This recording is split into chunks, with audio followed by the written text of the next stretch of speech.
बिस्मिल्लाहिर्रहमानिर्रहीम। अस्सलाम वालेकुम वरहमतुल्लाहि वबरकातुहू। हमारा प्रोग्राम चक्कर आने के इस्लामी इलाज के बारे में है। चक्कर आने की कई वजूहात हो सकती हैं। बाज़ लोगों को बिस्तर छोड़ने के बाद या बाथरूम से फारिग होकर खड़े होने के बाद या नींद से उठने के बाद चक्कर आते हैं। आँखों के सामने अंधेरा आ जाता है। इस दौरान कुछ लोगों के दिल की धड़कन यानी हार्ट बीट भी तेज़ हो जाती है, जिसे हार्ट पल्पिटेशंस भी कहते हैं। बाज़ लोगों को शुगर लेवल कम होने से या ज़्यादा होने की वजह से चक्कर आते हैं। बाज़ लोगों को वर्टिगो होता है, बैलेंस का मसला होता है, या बीपी हाई या लो होने की वजह से चक्कर आ जाते हैं। कुछ लोगों को ऑर्थोस्टैटिक हाइपोटेंशन होती है। चक्कर आने की कुछ और वजूहात भी हो सकती हैं जिन सब का यहाँ ज़िक्र करना मुमकिन नहीं। लिहाजा ज़रूरी है कि अगर किसी को चक्कर आते हों तो वो अपना मेडिकल इलाज ज़रूर कराए, ताकि उसकी सही वजह का इल्म हो सके और उसका वक्त पर इलाज करवाया जा सके। चक्कर आने की वजह या बीमारी कोई भी हो, मरीज़ के मेडिकल इलाज के दौरान मरीज़ खुद या इसके घर का कोई फ़र्द पहले वज़ू करे। इसके बाद एक दफ़ा दरूद इब्राहीमी पढ़े।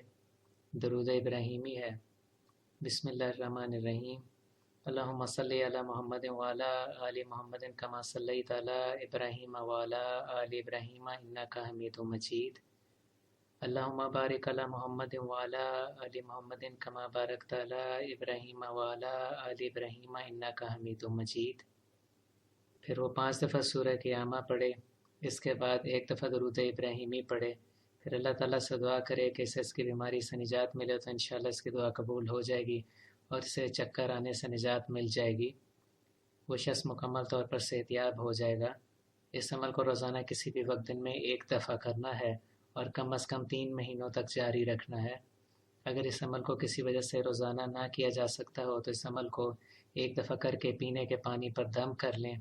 मरीज़ रोज़ाना 3 महीने तक इस पीने के पानी का कम अज़ कम आधा गिलास पी लिया करे तो इंशाअल्लाह उसे चक्करों से निजात मिल जाएगी और वो मुकम्मल तौर पर सेहतियाब हो जाएगा। अगर मरीज़ का मेडिकल इलाज कराने की ज़रूरत हो तो बिना देर किए इसका मेडिकल इलाज भी ज़रूर करवाया जाए। और अगर किसी का पहले ही से मेडिकल इलाज चल रहा है और इस दौरान वो यहाँ बताया गया इस्लामी अमल करेगा तो इंशाअल्लाह उसे बहुत फ़ायदा होगा और वो बहुत जल्द सेहतियाब होगा।